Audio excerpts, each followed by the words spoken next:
নমস্কার বন্ধুরা, কেমন আছেন সবাই? রান্নাবাটি অ্যান্ড টুকিটাকি চ্যানেলে আপনাদের সকলকে স্বাগত জানাই। কাল রথযাত্রা, আর তাই আমার বাড়ির মন্দিরের জগন্নাথ দেবের মূর্তিটিতে আজকে অঙ্গরাগ করলাম আমি আর আমার বড় মেয়ে মিলে। জগন্নাথ দেবের মূর্তিটিতে আমি অঙ্গরাগ করেছিলাম, আর ওনাকে বসানোর যে জায়গাটা সেটাতে রং করেছিল আমার বড় মেয়ে। সেই রং করার ভিডিওটি আপনাদের সঙ্গে ভাগ করে নিলাম। কেমন হয়েছে জানাবেন কিন্তু সকলে। আপনি কোথা থেকে ভিডিওটা দেখছেন আর আপনার ওখানে রথের মেলা হয় কি না কমেন্টে জানাবেন। আমাদের এখানে খুব ধুমধাম করে রথের মেলা হয়। জগন্নাথ দেবের এই মূর্তিটি আমি উপহার হিসাবে পেয়েছিলাম। তারপরে গত বছরে আমার পুজোর মন্দিরে জগন্নাথ দেবকে আমি প্রতিষ্ঠা করি, আর প্রতিষ্ঠা করার সঙ্গে সঙ্গেই আমার পুরীধামে যাত্রার এক সৌভাগ্য হয়। গত বছরই আমি পুরীধামে গিয়ে জগন্নাথ দর্শনের সুযোগ পাই।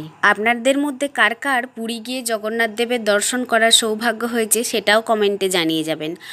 আর আমার মন্দিরের জগন্নাথ দেবকে যদি আপনাদের ভালো লাগে তাহলে জয় জগন্নাথ বলে যাবেন।